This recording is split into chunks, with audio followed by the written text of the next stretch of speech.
So today's presentation is going to be on for those students that are coming in looking at the 3 courses of Games Development Art, Games Development Design and Games Development Production. And we'll go over in depth about what the differences between those three courses are and what's the differences between them. As we said, my name is Matthew Novak. I'm the course leader on Games Development Art course, and we have Dr. Duke Gledhill, who's the course leader on the Game Development Production. And we're both going to be here today to try and answer as many questions as you have about coming to university, and in particular Huddersfield and games.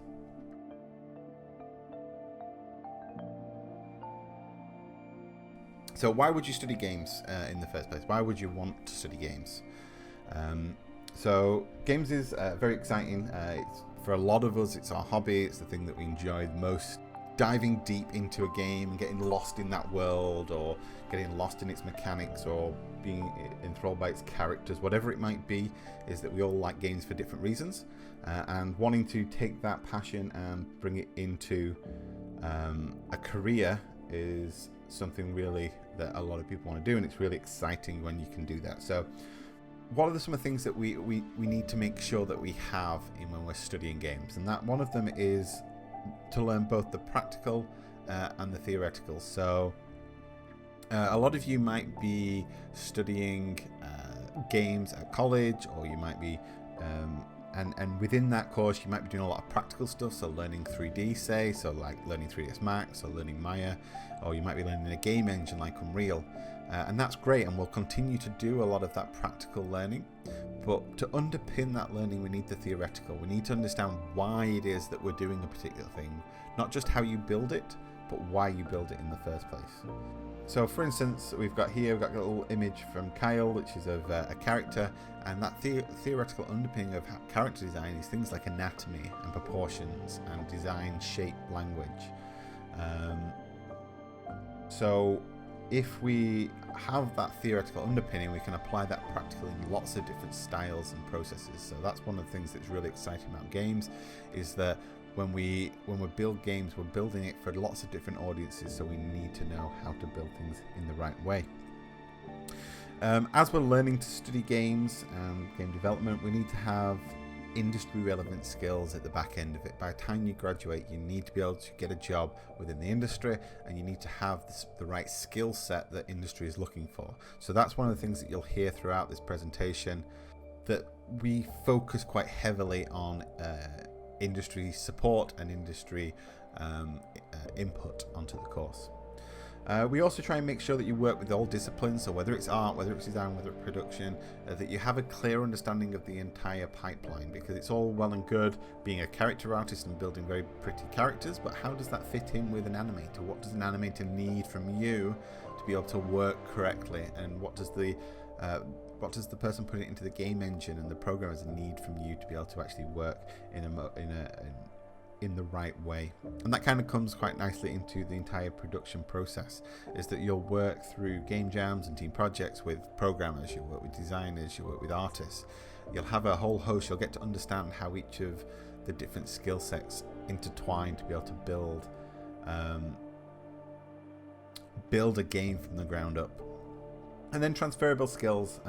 It's always said that the best programmers in the world are games programmers, because they need to be able to make things that not only work but run at really optimized speed. So any PC gamers out there, we want it at 4K at 60 frames per second, or even higher in some cases. So and the same goes for artists. Games artists tend to be the best artists in the world, because they have to be able to work to optimize processes, and they have to be able to make sure that the visual aesthetic comes across in that game.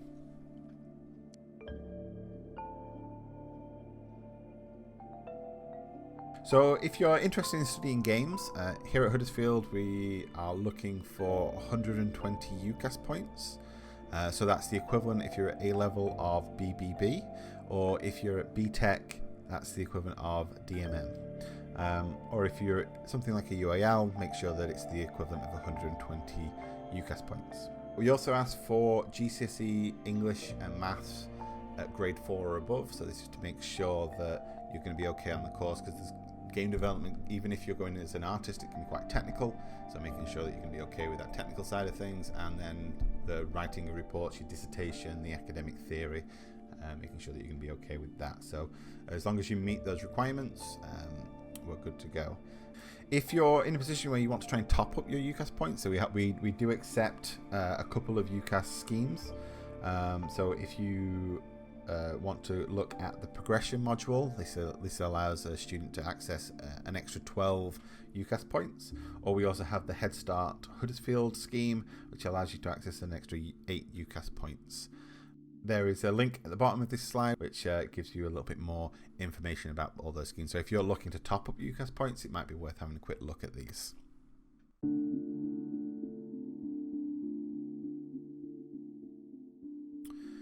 So why choose Huddersfield over any other university? As you have no doubt seen looking at games courses through UCAS, is there are a lot of games courses in the country, and all of them on paper offer very similar things. So what we want to do is we want to delve a little bit deeper past that initial research to sort of say, why would you choose Huddersfield over anywhere else? And we've kind of split this up into 4 key areas that we're going to talk about in this presentation. The first is teaching excellence, which we're very proud of. Our lecturers here and what they've done from both a university standpoint, but also an industry recognised standpoint as well. We're going to talk a little bit about our placement year with some dedicated support. So we have our placement unit, which has a dedicated team, and their entire role is sort of supporting you through trying to acquire a placement. So helping you write a CV, giving you mock interviews, all whilst trying to support you through that process. So in our placement year, in that 3rd year, we encourage as many students to try and take a placement as possible, because it gives you that industrial experience that a lot of studios want to see. We also have our own in-house game studio called Gnarsize Studios, which we'll talk a lot about later on, but it's one of the things that makes Huddersfield a little bit unique. And we also try and make our facilities as professional as we possibly can. So that's everything from hardware to software to access to equipment and access to buildings. So we make sure that they are at the top end of any sort of gaming spec machines. In terms of software, we're going to make sure that you have industry standard software, so you have access to all of the standard tools. So whether you're coming in fresh, never touched a piece of 3D software, you'll have access to 3ds Max, Maya, Blender, whatever it might be. But in terms of, we get asked this question a lot, of what software do we use? Are we Max or are we Maya? The answer is we're our software agnostic, is that we don't really have, we don't dictate what software we use. In terms of teaching though, we are 3ds Max. So myself, my colleagues Daryl and Ashley and some of the others, they are Max users, so a lot of the examples and the process that we show will be in 3ds Max, but if you want to use Blender or Maya or whatever other tools, Silo, Rhino, there are a lot of 3D packages out there and other things, is that you may use those, as we don't really teach software, we teach process. And the same goes for other pieces of software. If it's industry standard, we try and incorporate it into the teaching. So we're currently incorporating things like Substance and ZBrush, and looking at other technical processes as well. As we're saying, one of the first points there is teaching excellence. The university itself has the TEF Gold Award, which is Teaching Excellence Framework. And this is the way I like to think of this, is if you remember the Nintendo Gold Seal of Approval on the N64 and the SNES days, is that this is almost like the equivalent of that, is that the university has got the stamp to say that teaching comes first for the Huddersfield staff. We can also then go a little bit deeper, and we can say, what's the recognition from industry itself? So we have our Grads in Games Awards, and this is an industry recognized award that has Academic of the Year. And in 2018, my colleague Dr. Daryl Marples won it, and last year, in 2019, I was won it. And it's sort of a recognition from industry that we're pushing our students with industry relevant skills, and it's great to see that teaching standard is part and parcel of the DNA of Huddersfield. This is a slide that we use to sort of demonstrate to parents more than anything, because usually students, potential students, they know the industry. They read up on Gamasutra and Kotaku and all these other places about the industry. It's a worldwide industry, but if there's any potential parents out there, or students want to show this to parents if they're questioning whether games is the right choice, there's a couple of sites, gamesmap.uk and gamedevmap.com, which actually show all of the different game studios around the world and how densely populated they are. As we said, that the games industry is worldwide, and it's ever growing. It used to be several years ago the way that people used to talk about the games industry was that it brings in more revenue than the movie industry and the music industry combined. Well, that's no longer true. It's now the music industry, the movie industry, and the American sports industry combined. Games is massive, and it's just getting bigger each year. And with the growth comes the need for more developers to actually sustain that growth. So it's a great industry to try and get into. Bringing it a little more local though, towards Huddersfield and Yorkshire, there is a thing called Gamio, which we are part of, which stands for Game Makers of Yorkshire. And that's in collaboration with Games Republic, which is a professional networking body. And as this is directly quote from their website, which is that Games Republic is the largest professional industry-led games business network outside of London. And it encompasses a lot of different studios, from Rockstar to Sumo Digital to Revolution, etc., that come together multiple times a year, either through Games Republic for more official sort of conference-based gatherings, or more social-based gatherings through Gamio. And it's great to come together and talk to the industry, get some acknowledgement about what the current trends are, what the industry are looking for from a graduate, and the staff at Huddersfield. We constantly try and keep on top of keeping in touch with industry as much as possible.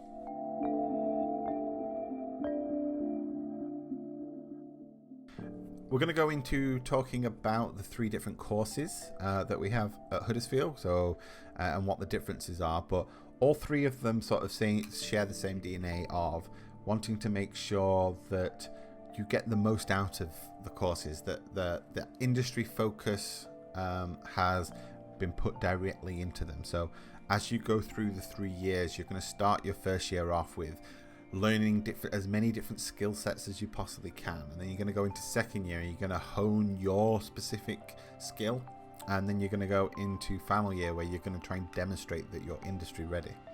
And it allows you to plan an idea and go all the way through that development process to creation, so you have something that can demonstrate that skill set at the back end. We run regular game jams, so anyone that doesn't know what a game jam is, it's where a small team over a very short period of time come together and try and build a game from start to finish. So the way that we run our game jams at Huddersfield is that in the team project modules, we'll put teams together with programmers, artists, designers, and they'll come together Monday morning 9 o'clock, and by Friday at 5 p.m. They'll have built a game from scratch. And it's a really exciting process to actually see your game being played, it working in such a short period of time. We also run a guest lecture series that changes every year, but depending on which industry vets we can get in to come and talk to our students. But we also want that connection, that networking to be throughout. So by the time we get to the end of final year, we run our end of year showcase, which is where we invite industry to come and look at the work that final years have produced. And that's an ongoing networking event that we put on. We also encourage our students, which we'll talk a little bit more later on, to enter as many competitions as possible, from Grads and Games to Game Republic Student Showcase. And we've got a couple of slides on that later.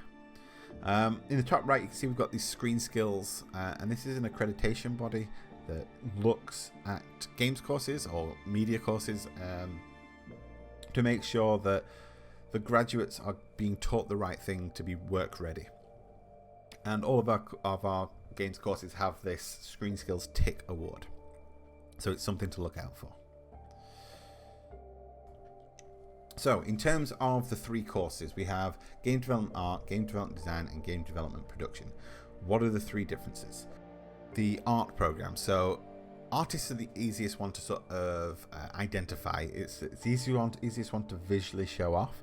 But if you're an artist, you kind of know it because you enjoy drawing, you enjoy looking at the visual side of games. So let's say you're playing Last of Us, you're going to spend a huge amount of the time looking at the foliage, looking at the environment, looking at the models and the textures and admiring them. You might be the type of person that in something like Horizon Zero Dawn, you climb to the top of the mountain just to be able to look at the view and the sunset and see how the clouds roll across the sky and across the mountains. If you're that type of person, you kind of know that you want to go down the art route. That really excites you as the visual medium. And that can be from 3D to 2D or anything between. Can be part of that art route. The design course is for those people that like systems. They like to know what makes a game fun in the first place. Like, how do you build something that is actually fun to play or has a fair mechanic? So if you play things like XCOM or any type of strategy game like Final Fantasy Tactics or something like that, you want to know how does this power up overcome this other power up? Or if you're playing something like League of Legends, you'll know what the current meta play style is for that game. So a good example, it's quite difficult to show design in a visual medium, but we've got one here by Niall Crabtree, which is one of our second year students, that he enjoys building board games as well because it allows you to explore the game mechanics. You have to expose all of the rules of the game to the player so that they understand them. Like in a computer game, you can hide some of those systems behind the scenes, but in a board game, you've got to expose them all. So actually, they have to all make sense to the user. So a board game is a really good way of exploring game design and making that complex system that is going to be hopefully fun to play for the end user.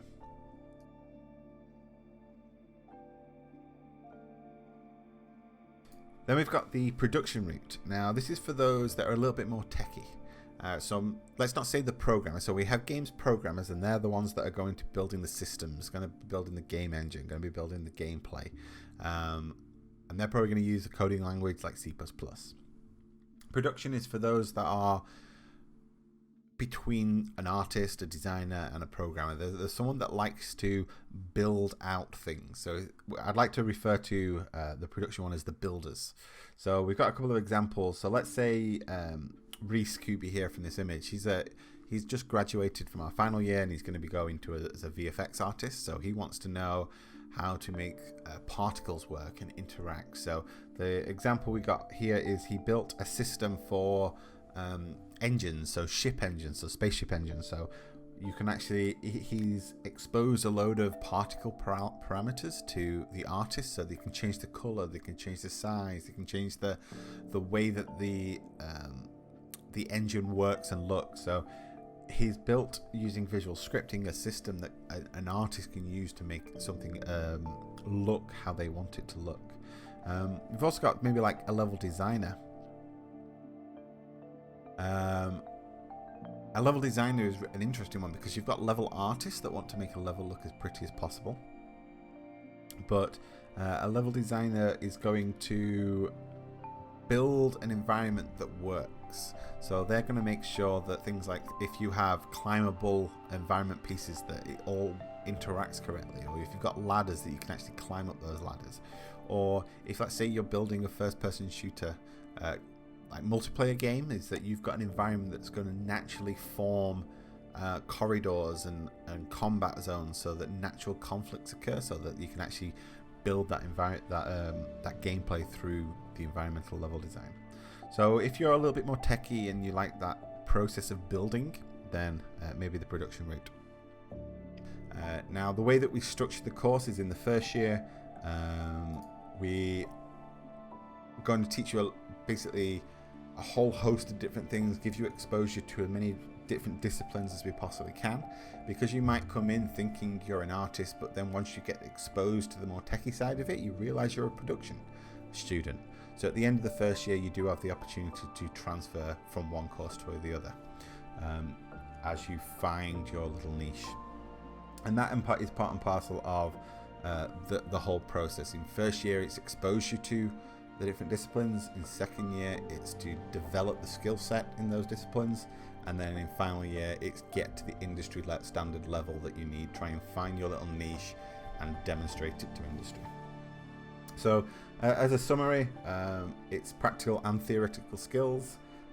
It's as much input from industry as we can in building these courses. Learning support in terms of both academic but also tutor drop-ins and things like that. We have an optional placement year that is supported by a placement team, and there is an opportunity to either go into Canal Side Studios or on our EPY program in a placement year, which we're going to talk about next.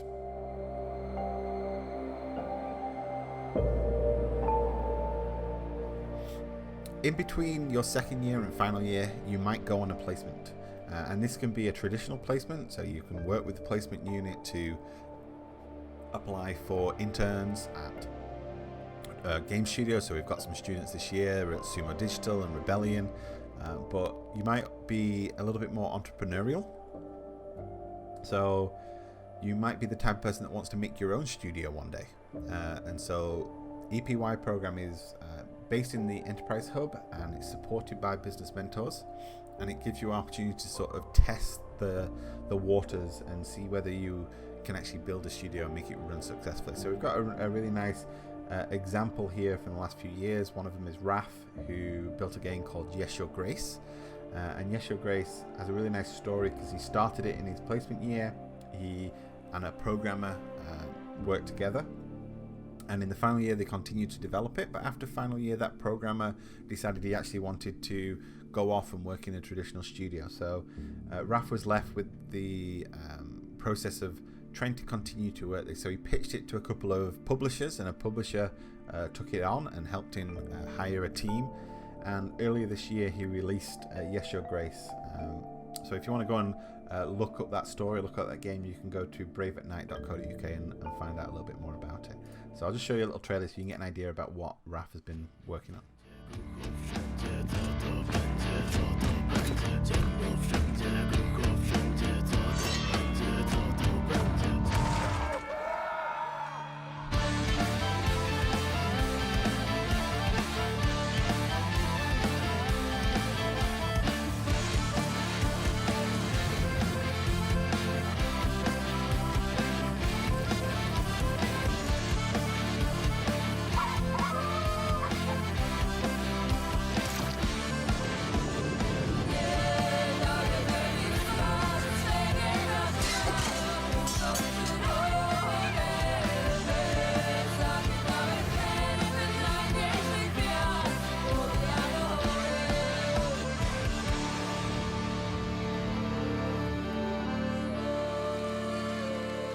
So that was Raf's game, Yes Your Grace. You can see it's a really nice achievement to actually building his own studio, and I'm pretty sure that he's now taking the successes of that and working on his next title.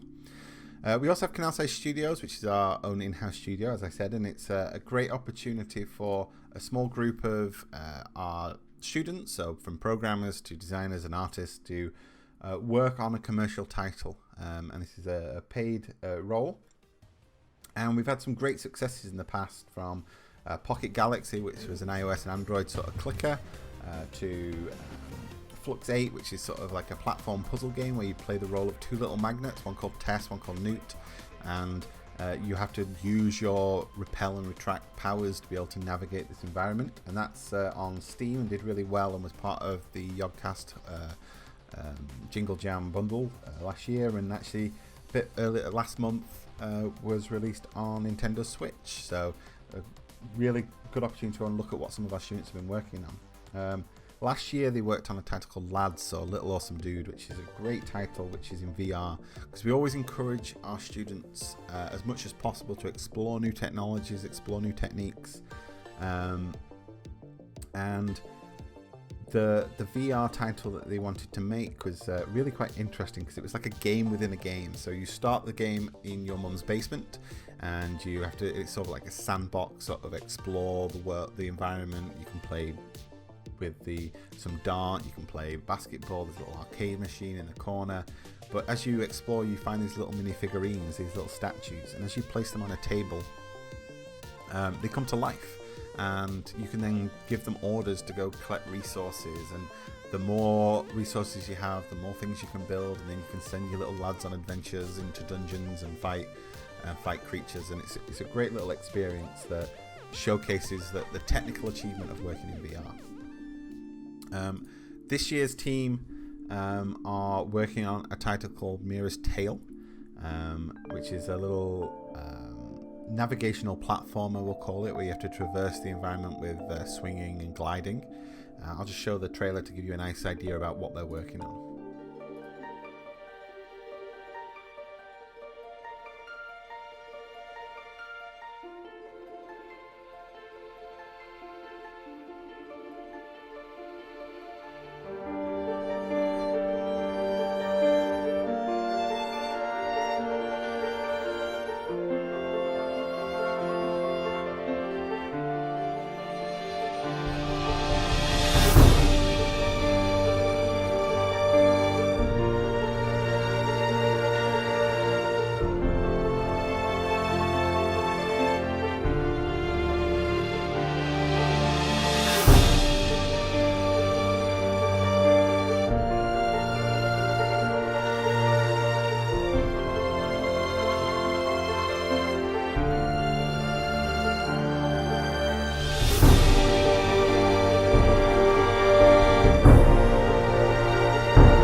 So that was Mira's Tale, which the current team in Canasta Studio are working on. Yeah, the team in there are working extremely hard to demonstrate what they are capable of. So this is a team that are in their placement year, so in between their second year and final year. These aren't even graduate level yet, and so they're working on trying to demonstrate that they understand how games are being built in the first place.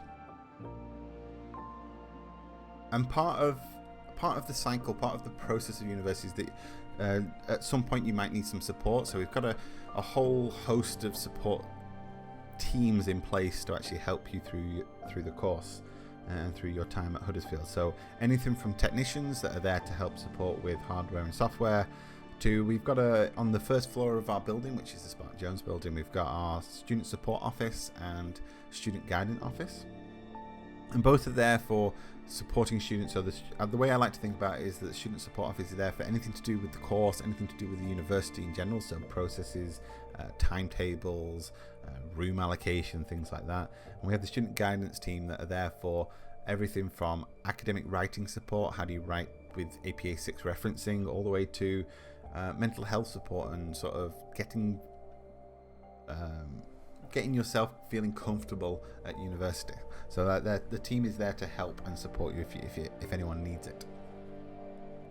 I want to sort of spend the last sort of section of this presentation just looking at our students' work, because I think it's a really good indicator of not only us being proud of our students, but also our students demonstrating that they have gone through this program, they have gone through the years of learning from first year, trying to get to grips with all the different software tools and get to grips with all the different technical jargon that gets thrown at them very quickly, to learning how to use all of that skill to actually build something that demonstrates their expertise, demonstrates that they are passionate about building art, building games, building technologies.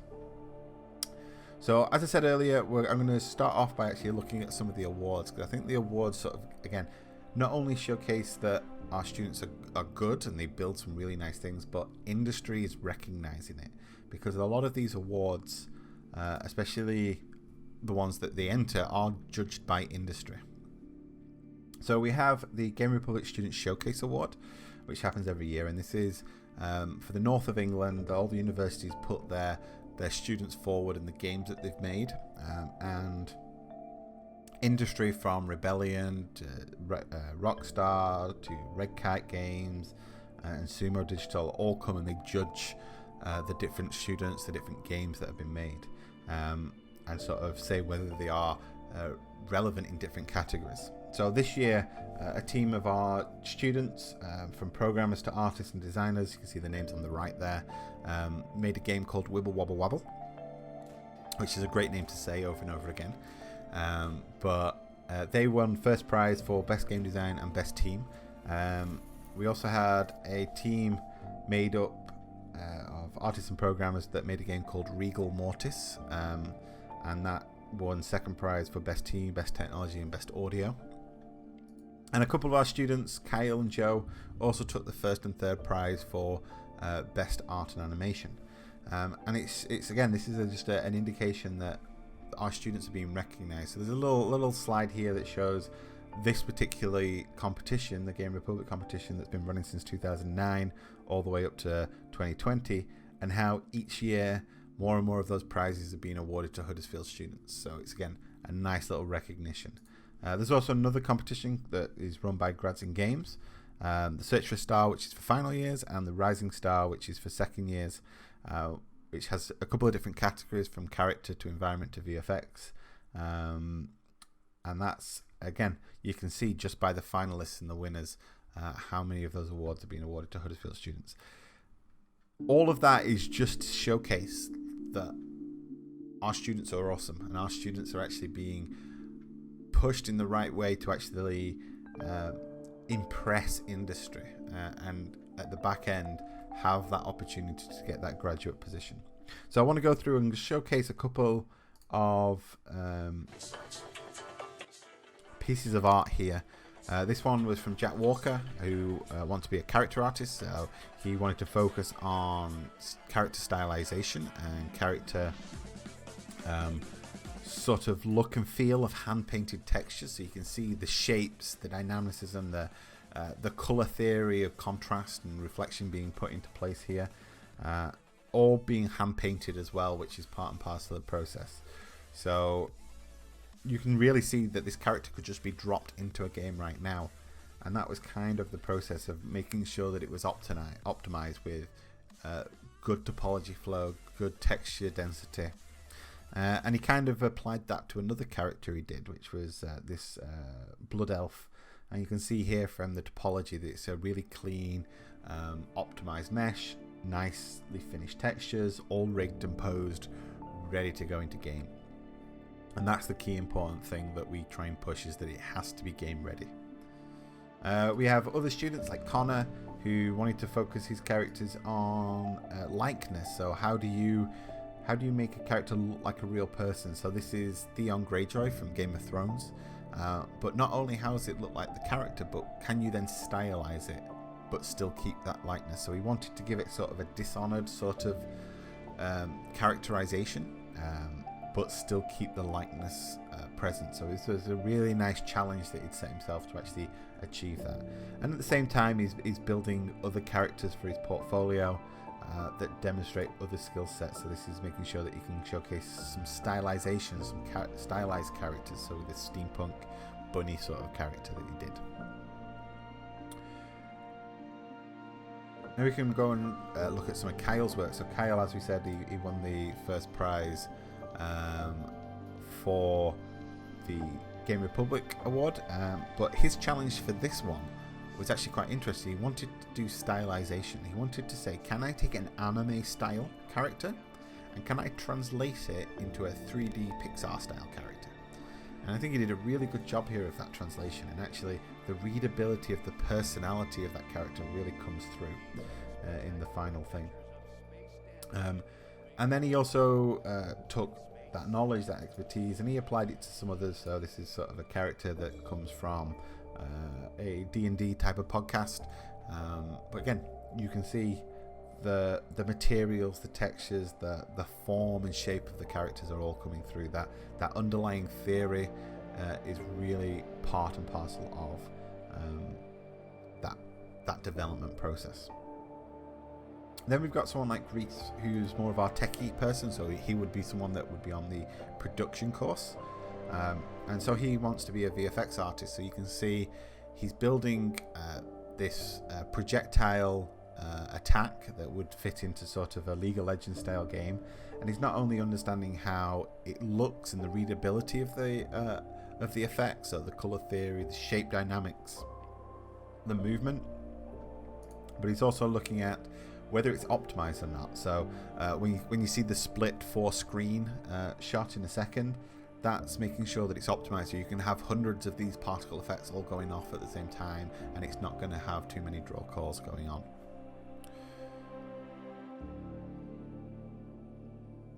Then we move on to someone like Sam. So Sam, he built this environment, and it's a really nice environment with lots of little nooks and crannies and little rooms that go off to the side, and it's very much a cyberpunk style sort of neon environment. But actually what Sam really enjoyed was props and getting story and detail into an object. So building either guns or helmets, or in the previous scene there was a dishwasher, a washing machine that he spent a long time on, making sure that it read right, that the characteristics of the use was being put into place. But like this pistol on the bottom right, for instance, when you start looking closely, it's actually a pistol that's been manufactured by a fictional Japanese company, and so it's got things like in the pattern of the grip, it's got the rising sun sort of to influence that sort of process. It's got some markings and characteristics that come from that background research into storytelling. So Sam spent a long time on prop design and getting that readability to come through. Then we've got someone like Joe Taylor, who's just graduated this year, who wanted to focus on environments, but in particular lighting and textures. And you can see here a couple of the examples of the pieces he made this year. So in the bottom right, you can see how an environment can actually be completely different depending how it's lit, what time of day, and the mood and readability changes, to looking at textures and how those textures interact with light. And are they part and parcel of the readability of the scene? So he did a couple of different pieces this year. One of them was this. So he did a couple of pieces. This one, which was based off sort of God of War, the remake, sort of looking at materials that it can react to, dynamic materials. So snow that sits on the top of these steps, and this stone, so it's the snow's only going to build upon one particular surface as opposed to everything. And you can see here he's done a great job of sort of getting that staircase, that stone, to look like stone and react in the right way.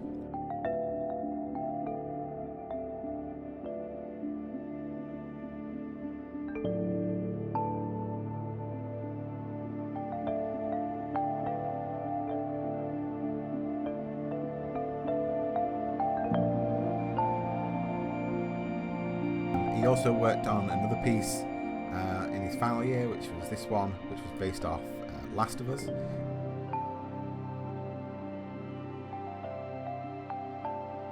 And again, he wanted to focus on lighting, drawing your attention to particular things, and not only that, but materials and optimization. So you can see in the bottom left of the screen, the pieces that make up this scene are quite limited. There's only a small handful of pieces, yet this is a vast environment, and this is what you need to do when building environments. Is you have to build these beautiful locations, but make sure that they're optimized for gains. And Joe is demonstrating his expertise in that. So drawing your focus with that light shaft to the center of the room, has that light plays off the leaves, the ivy, and draws your attention around the scene. So Joe is another example of one of our students that is demonstrating part of all of that. So that was just a small sample of our students. I really advise, we've got a YouTube channel at youtube.com/HUDUNIGAMES that you can go look at some more of our students' work, and we'll post links to their art stations and their portfolios. But if you've got any questions, I've seen that there's some questions have been coming in the chat. But if after this session is over you still think you've got a couple more questions, you can always contact our marketing and recruitment team, either via the telephone number there or the email address, or you can still find some information at Course Finder, so hud.ac.uk/courses, and look for game development. We also have our HUD games team social media. So like I said, we have a YouTube channel, which I'll show you in a second. We also have a Twitch live stream that we do every Wednesday at 3 p.m. and we talk about lots of different things, from showing student work off to last week we were talking about how to write a dissertation, sort of advice for our students to be thinking about. We have an Instagram that we try and show work off, especially during the summer, once we can sit down and actually post some more work on there. And we have a blog at HUDUNIGAMES.co.uk that Duke runs. So there's lots of information there that you can actually go and have a look at. The YouTube channel here, so again, HUDUNIGAMES, there's a whole host of different videos that might be of use to some of you, especially looking at the course. So we've done some videos on the different modules that we do and sort of delving into them.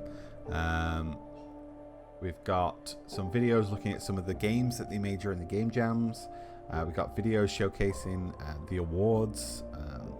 So there's a whole host of different videos that might be worthwhile going to have a look at for some of you. We also have this little PDF that hopefully Duke's will have posted the link into the chat. So if you missed any of the links there to some of our student work, or to the social media, or even to the telephone number and email address of our marketing and recruitment team, you can just follow that link and save that down so you can have access to those at any point. So make sure you follow that, and so you have that access to it.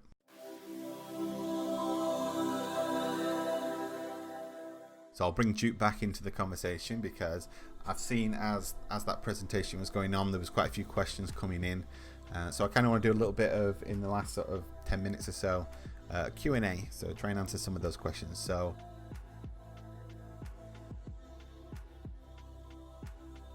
the first one I actually want to focus on was, I saw scroll past quite quickly, was about girls in games, and actually how games tends to have the reputation of being quite male dominated. And I actually think historically, yes, it does. If you look at the legacy of a lot of studios, and you look at a lot of the starting points of a lot of games courses, yes, they were male dominated. You can't just deny that. But several years ago, the government in particular, and a lot of game studios around the world, took a big push to get girls into games. And I think it's paying off, because each year we see more and more girls joining the course, to the point where the new group of students that we're taking for Canalside, actually the girls outweigh the boys for the amount of students that we're taking. And actually year on year, that balance it's getting very close to 50-50 now. I think we're probably, what would you say, about 60-40 boys to girls on the course? Yeah, 60-40, 70-30, something like that. It's definitely better in games than it is in some of our computing courses. I think they're still struggling with that gender balance, but we're a little further down that road, and it's really nice to see over the last few years the big push that's been made to try and balance that out a little more. Yeah, so I think it's great to see girls get into it, and I think they tend to bring a completely different viewpoint to game development, which actually is beneficial. You can see a lot of influence in even just Mira's tale. Just having that female influence in the production process actually changed the way that the team looked at the characterization of the main character and the way that she interacted with things. So I think having that female presence is really important.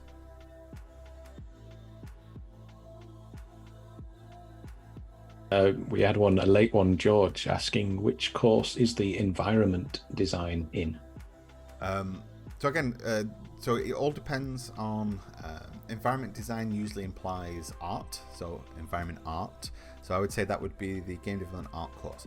But if you're looking more level design, which I gave it earlier on in the presentation, gave some examples of, if you're wanting to build environments and build how they are structured, it all depends on whether you're more of a techie person, so you want to build like interactions in environment, and that would be the production course. Or if you want to know why an environment is fun to play, that would be the design route. Now, as the way that the course is structured, And actually, it might be beneficial for George as he's trying to explore. He really wants to get into environments, but maybe you're not certain on whether you really like the art side of it or whether you really like the building techie side of it. Is that what we allow is in the first year, we expose all of our students to all of the different disciplines. So from the art, from the design to the technical, to give you a really good idea about what each one of those disciplines needs. And then at the end of the first year, let's say you came onto the art course and you realize, actually, no, I really am that techie person that likes to build. You can transfer over to the production one. So it's not set in stone once you're onto the course. At the end of the first year, you can switch over if you feel like, actually, I'm more suited to that other role. So I would say, just from your description, it might be worth, George, are you more interested in the art side, the visual side of environment design, or you're more interested in sort of like the building side of it, making it fun to play? That might be quite interesting to know, so we can give you a bit more information. George has just responded, so we're going to answer that one. Okay, so while we've still got that in mind. So we've got it in mind. So more interested in building the environments. So like using things like Unreal Engine and Unity to build interesting play environments. That would probably be more on the production route. To a smaller extent, maybe the design would actually, if you're really interested in like sort of the ins and outs of how that environment works, but definitely more the production route there if you're not interested in the making it look pretty side of it. We can always make it look pretty afterwards with some VFX. Yeah, yeah. Use some VFX and some scripting magic to make it look pretty. Some shaders. Yeah. Shaders are always good to actually make things look good. Yeah.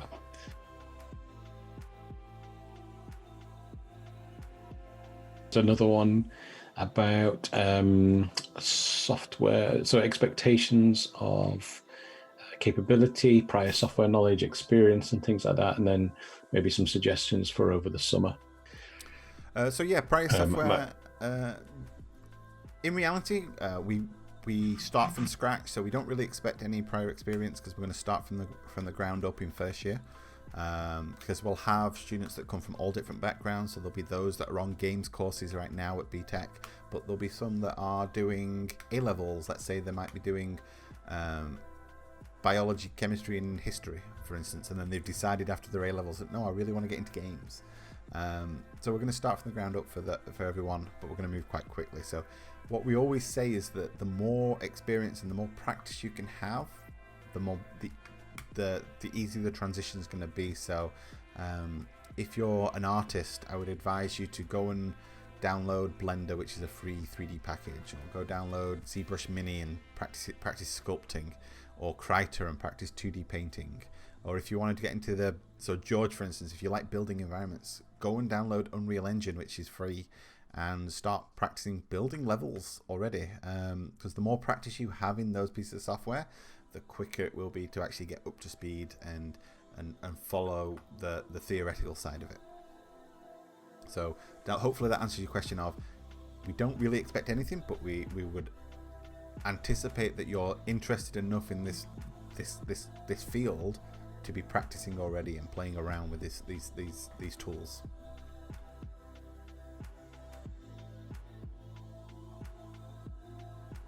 There was a brief one about is a portfolio required for interviews, I suppose. So the answer to that one is no. We for the majority of our students that are going through UCAS, we're going to run off the way that you've been working in your current either college or on your A-levels or your BTEC. So we're going to make sure that you get that 120 UCAS points. But there will be some of you in the chat and some of you watching that might not fit that mold. So you might be a mature student now, or you might have left university to college and you didn't meet those point requirements. Now that doesn't mean that you can't get on. It just means that you have to go through a slightly different process. And that process, it might be worth giving our marketing and recruitment team a quick message and let them know your situation.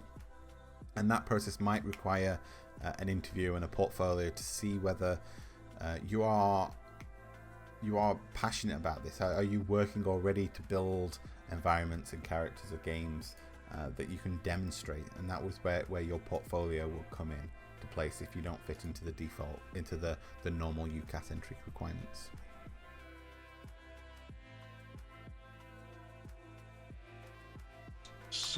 How much do we focus on 2D art? Now, actually, you'd be better placed to answer this, Matt, because I tend to stick on the prototyping side. So it was how much do we focus on 2D art, such as pixel art, and learning the skills for those? So 2D art is really important for the fundamentals of any type of artist. So whether you want to be a 3D artist or whatever it might be, is that learning those fundamental 2D principles is really important. And actually in first year we have quite a few different modules that are focused around 2D. But as we progress, we start to look at, let's say in second year when we move on to our visual design module, is that the student can choose what medium they want to apply that to. So whether they want to apply it to 3D characters or 3D environments, or whether they want to apply it to 2D art, what we're looking for is that you understand the principles and the theory of design and visual communication. So as the course progresses into second year and final year, there is actually fewer taught content in terms of like, this is how pixel art works, this is how vector art works. That exists in first year, and in second year it's all about the big broader explanations of color theory, design theory, compositional theory that take place into, and then how do you apply that to any medium, whether it be 2D, whether it be 3D, whatever it might be. So it is really important, but it's not the focus of the course. Yep. If anyone is actually, this is one thing I do quite like to tell student applicants, if they want to be a concept artist, a very specific job requirement, a very specific skill set, this is not the course for you. You want to go on a fine art course and learn traditional art skills. But that is only for those that want to be concept artists, a very specific job role. So if you fit that criteria, that's what you want to be looking for.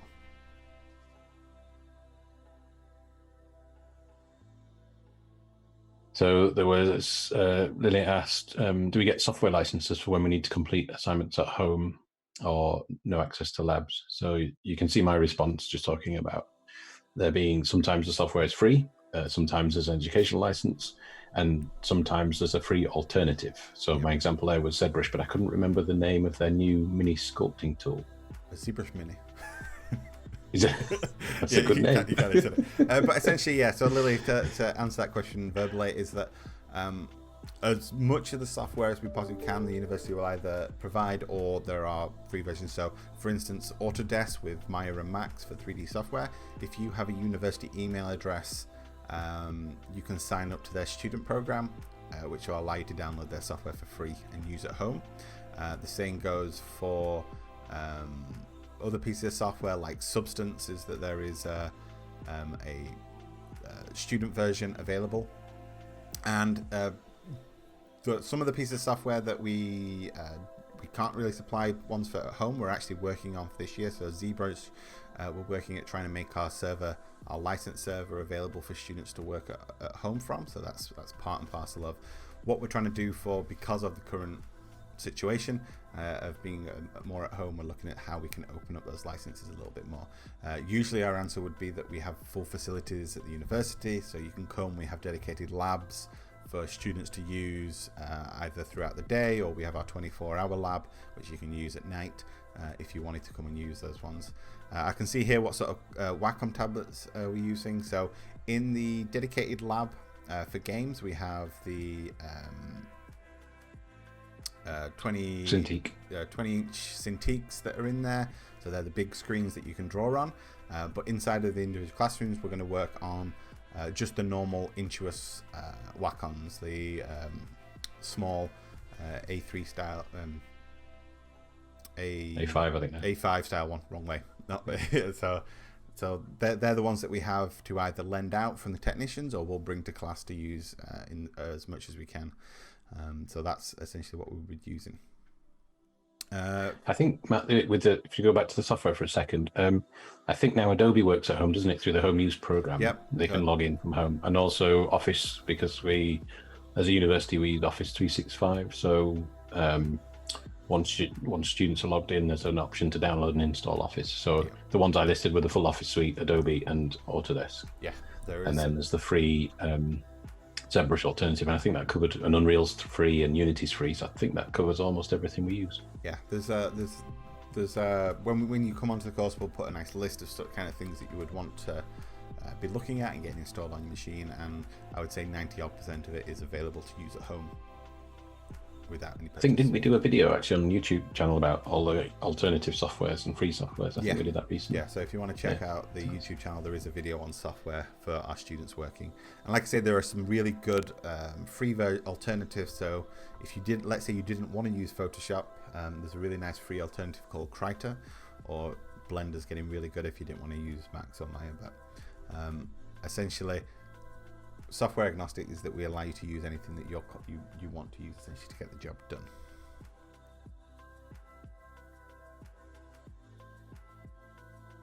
Software we teach process, that's true. You can jump on any browser, go to YouTube and learn software.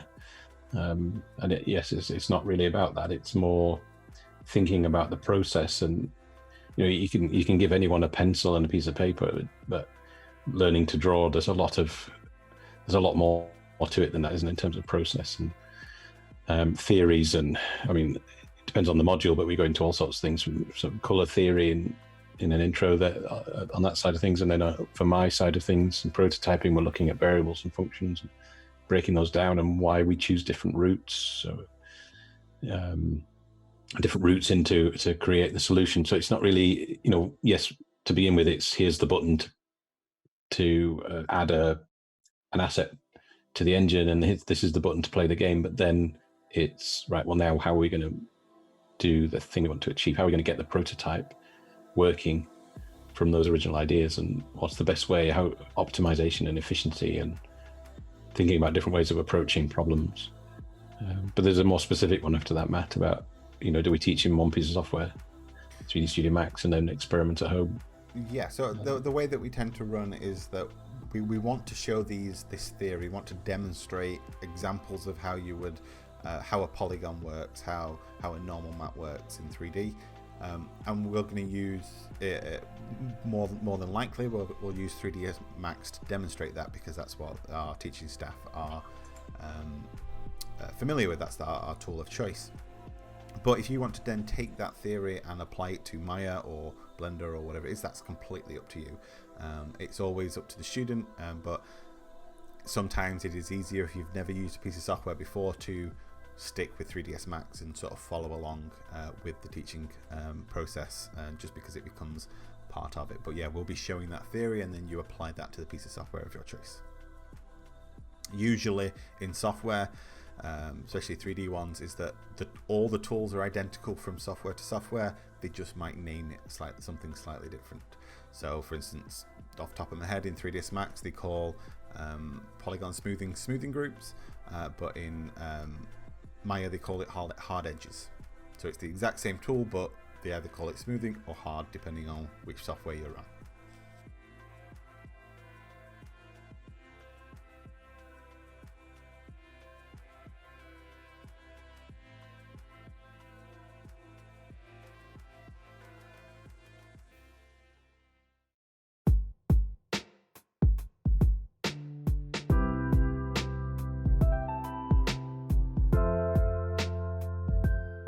So yeah, we're going to have a bit of a tour of the building, or a virtual tour, as it were, because we're not actually there at the moment.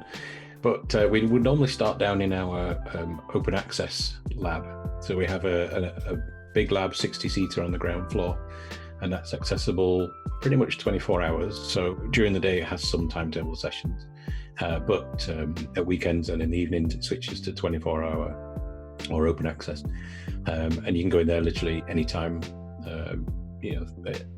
6 in the morning, you realize you've got an early start for an assignment, then that lab's open. Now it's closed off from the rest of the building with some toilets and the common room. So that bit is kind of isolated outside of normal university hours, but it is accessible all the time. So it's really handy. Has decent spec PCs in there, everything you might need really to work on an assignment. And that leads us nicely into the common room, which is opposite our open access lab. The common room is, I guess, as I assume most common rooms are very similar. There's comfy seating, there's vending machines, sink, microwave, some PCs and some charge points. Everything you need for during the day to chill out between sessions or take a break, charge your laptop, your phone, but also if you're there in the evenings working late in the open access lab, just to have a break again. So it's a nice little space, refurbed only a few years ago actually.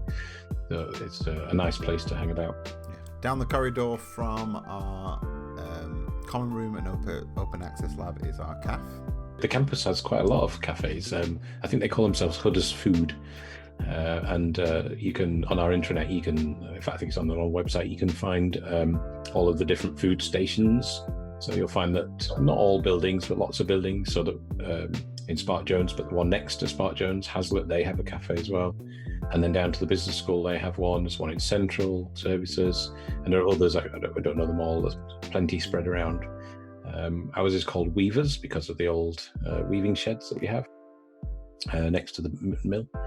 And there you can get, it's the usual fare, the sandwiches at lunchtime and drinks, the usual kind of stuff. I know it's popular, or seems popular for people queuing for coffee in the morning. So I think maybe their early starts, they need a bit of a boost. Yeah, I think coffee is probably the main one that most students go and grab in the morning. Probably, yeah. But there's some comfy seats and things like that, and it's a nice place again just to meet away from a learning or working environment, just to have a bit of downtime. Yeah, there's a few sofas and chairs there and tables for you to sit at. Up from the ground floor onto the first floor, this is where all of our support offices are. So we have our student support office and our student guidance and support office. So let's have a quick chat about what the difference between those are. I think it's, just before we do that, I was going to say this, it's, in many ways, it's for some students anyway, it's the most important floor, away from what we're doing as academics and teaching all of this, the skills that they need in terms of capability and software and process and so on.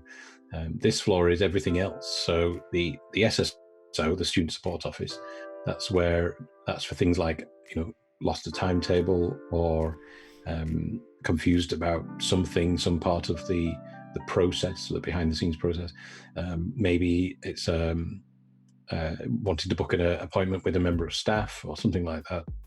So they're there as like a central point of help, if the face of the university, the first place to go if there's any confusion or worry, as opposed to the SGSO, the student guidance, who are there more for guidance. So things like they cover everything. So they cover disability support, they cover things like academic skills, so students having trouble with writing in terms of writing in an academic vernacular or referencing. So we use an APA 6 referencing style, and a lot of students that's a different language, a whole different language, APA 6. So the support there as well, the support if something's happened and a student is struggling in some way, there's like a back on track type service. And they can also then, so that's local to the school, but they can also suggest more detailed or in-depth support that then comes through central services. So they can refer you up to central services if there's something more serious. So it's a really important floor for a lot of our students away from that kind of traditional learning environment. Also on the first floor is our placement unit. So this is a dedicated team that are there to help support our students in preparing for a placement year. So everything from helping with CV writing to mock interviews. So there's a strong history of the placement unit, which hopefully Duke knows a little bit more about. Well, I think we're really lucky actually in our school or in our university even.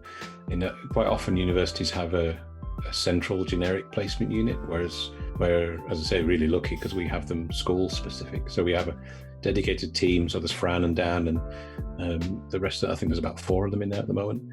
And their only role is placement. So they help with, as you say, writing a CV in the first place and accessing placement opportunities. So we have a system, an internal system where companies say I've got this placement opportunity, and it goes on there like a bit like a job site, and then students can apply. And the team then will help, as I say, with the CV. They will help with the covering letter. They will help with mock interviews, and they do that. It's not generic mock interview advice. It tends to be specific to the industry or the company. So our placement team are award winning. They've won several awards over the years, so they're extremely good at what they do. They are for the whole school, so they cover engineering, music, tech, and games. So it's very busy. I know they have peak times of the year, but they have a lecture series as well in second year. So once you arrive in second year, you're not just kind of left to it. They have a lecture series on how best to present yourself and so on, and find these opportunities. And then they offer workshops where you can drop in and just say, look, I'm struggling with this part of my CV, or I'm nervous about this interview, and they will help you in a drop-in type environment as well. So as I say, I've said a few times, I think we're really lucky with the service that we have local to us in school.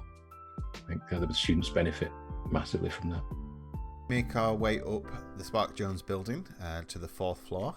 This is where we have our research hub, which is for postgraduate. Most of the 4th floor, a single point for all our PGR, so postgrad researchers, to be based. So they have their own, it's swipe card access, and they have their own kitchen, their own relaxation spaces, and then they have a hot desking type environment, and they've got interview rooms, and it's a really nice, pleasant place to be. Often very quiet with all the thinking going on. But for our applicants coming in now thinking about their career aspirations, some will be thinking get the degree and get out into industry as soon as possible, or form their own company. But some might be thinking, yeah, but what's next? I'm not done yet in that learning education type environment. There's more to be done. Some research, maybe some taught master's type of provision that we have, particularly for our computer science type students anyway. And is there something more that you're not done learning? That's what that space is for. So some recent examples might include VR and inputs for RTS, for example. So if you're playing an RTS game with a mouse and keyboard, we're very used to that. But if you shift that into VR, how do you now do the control mechanisms for that type of space? And there can be everything from navigation type work in games, lighting and sound and things like that for navigation, or it might be inputs, it might be VR, it might be something more technical, it might be something more arty. These are things that will for you to kind of think about as you progress through the degree, and particularly in final year when you've got a dissertation, and you might start thinking, this dissertation there's more here, and I'm really interested, and I'm not ready I don't want to work yet. I want to solve this problem first before I go into industry, because it might give you another leg up or a notch on the belt, whatever. A recent example was a programmer in this instance, but looking at grammar systems for tree growth. That gave him another point on his CV to be able to then go to a games company and say, well, look, I can do this complex computational exercise, and it's going to be useful for you in this context, this game with trees in it, let's say, as an example. So yeah, it's as academics, we're all interested in the research aspect of things, so we're always going to bang on about it a little bit, about how interesting we find the research and opportunities for research. But for some of you, it will be of interest. Still on the 4th floor, opposite the research hub, we actually have Canal Side Studios, which is our own in-house studio. And this is a commercial entity that is a dedicated space for a small number of our students. Back in, 2006, 5-6, the idea was to set up this commercial enterprise, this commercial studio. And they entered the Dream Build Play, which was a Microsoft global competition, and they got joint second, I think it was, with Yoho Kablamo on the Xbox Live Arcade eventually. And it basically grew from there. So then it was the design course matured, and we mixed, so we had about half programmers, half designers, and it went through different phases. So it's a studio that employs these eight placement students, and they work in there for the whole year. They get paid. It's a commercial placement, mostly student-led, in terms of what they build and what they want to build and how they progress. Matt and I actually are managing it at the moment, and we keep an eye on them, and there is some management. They build a commercial title that year for selling on Steam or iOS or Android or whatever it might be. And it's gone through kind of different iterations over the years. So it started off as building a few games, and then it went into more of a research focus and worked on some research projects with things like the West Yorkshire Fire Brigade and the Royal Armouries. And then there was a couple of years of some mobile development, mobile games. And then Matt and I took over in 2015, and we refocused back into this commercial game development. And since then, we've had some really fantastic successes. So, as I say, eight students a year taken from our games design and games programming roots. And we take artists, we take designers, we take tech people, we take programmers, and the goal is to make a commercial game in that 1 year placement. I think the big thing for me about the studio is that industry continually tell us that they want graduates with experience of making a full game, and it's kind of a little bit of a catch-22. How do you get that experience? So this is just one of the several ways in which we try and meet that goal and that expectation of industry. Absolutely. If you think about, you go for that job interview and they say, have you worked on anything, commercial? And you can hand over a Steam URL and say, there you go and play my game. I think that's a huge advantage over other people. Yeah, recent graduates. I mean, it helps tick those requirements of industry. If you want a more in-depth look at the history of Canalside, we did a history look at Canalside on our YouTube channel, youtube.com/HUDUNIGAMES, which you can go and have a look at the Canalside. We'll link it in the description. So now as we move up the building to the 5th floor, this is where we do a lot of our teaching. So quite a lot of our game classrooms are on the 5th floor. So as you'll see from the footage is that they are just rooms full of computers. But what's interesting is what we do with those computers and how we come together to build games. So for any of you that are techie and into your computers, is that we make sure that the hardware in all of these are as up to date as we can. We make sure that they are gaming focused machines, so they have gaming graphics cards, lots of RAM to be able to run things like ZBrush, and we keep them on a continually updated cycle. So the hardware going into them over the summer this year is going to be nicely high spec. So if I remember correctly, it's a AMD 3900. 3900X, 32 gig of RAM, and 2070 Super for the graphics cards, and NVMe drives for the primary drive. So we're generally labs don't age more than about 3 years. It's generally on a 3-year update cycle. So the previous gen, if you happen to be in one of those labs, it would be an i7 with still an SSD for the OS, 16 gig of RAM, and I think they were running 1080s or 1070s. So you'll see that as each year progresses, a lab gets updated generally somewhere in the building, and in order to keep the cycle going. And they tend to be the most popular labs for a short period of time as people want to try out that latest and greatest and shiniest tech. I think generally we're all quite geeky in that sense, wanting to try out the cool stuff. But yeah, so we've got these generic classrooms, we'll call them, so labs full of PCs, and they vary in size, and it depends on what you're going to be taught. So you'll see in a minute one of our larger lecture theatres, which is very much a large number of students, and it's a kind of brain-to-brain transfer. So it's somebody at the front who's either giving just a talk or possibly a seminar, and it's about getting a lot of information across as efficiently as possible, as opposed to these generic classrooms that we're seeing now, which tend to be more tutorial focused, and certainly smaller in number. So they might be as small as about 20, 25 people when they're full. Usually a bit less, maybe 20, 18, 20 people.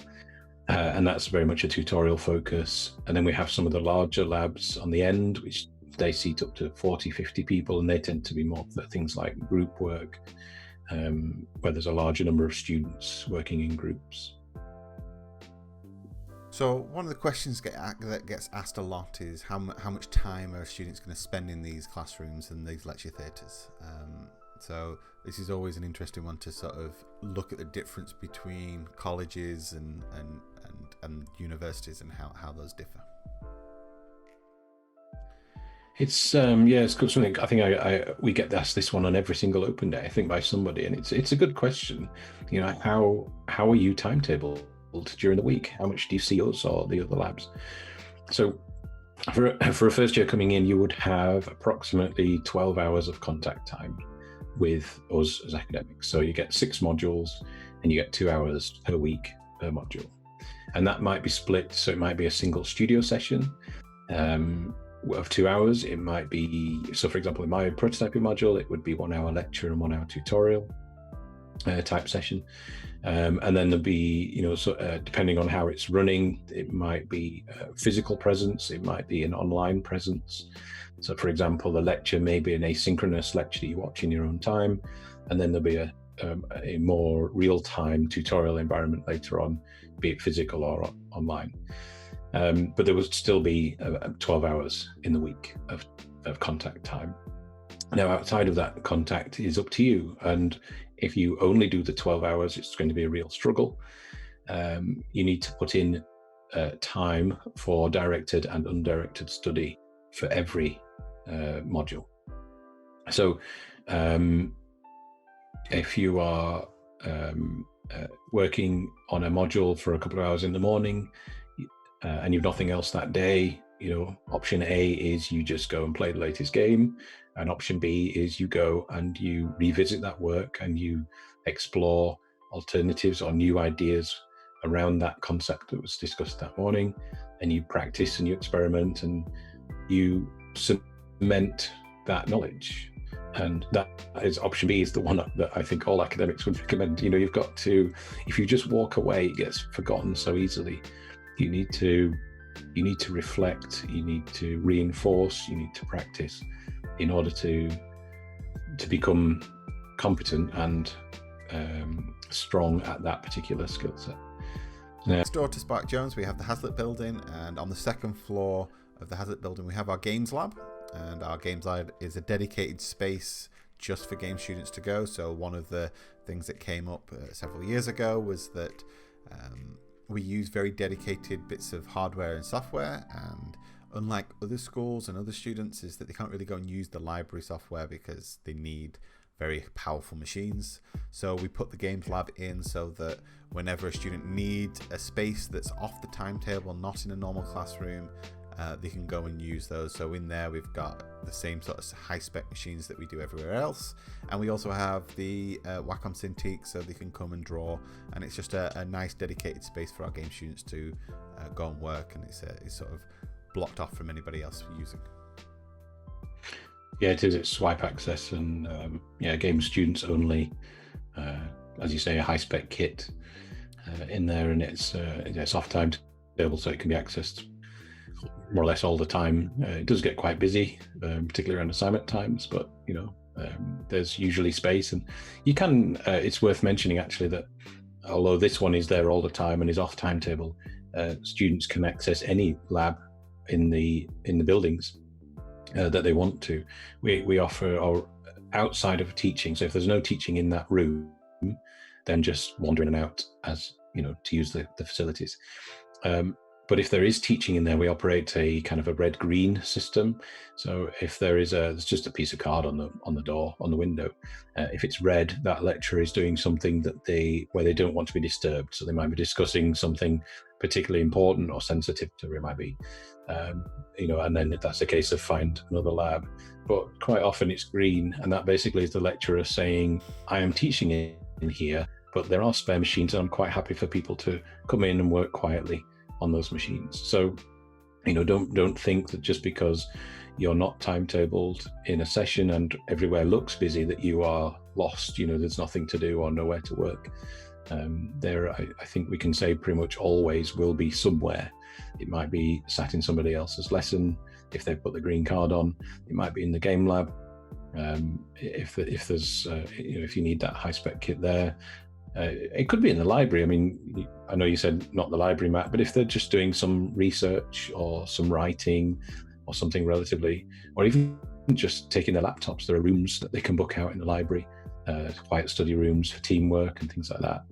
And they can take their laptops or work on PCs in the library on that kind of low level stuff that doesn't need the high-end kit. Last on our tour is on the 5th floor. This is where you'll find the staff offices, and we have our offices here so that we're very close to where our students are working, so that they can always come and knock on our door and sort of find us if they have any questions outside of the classroom.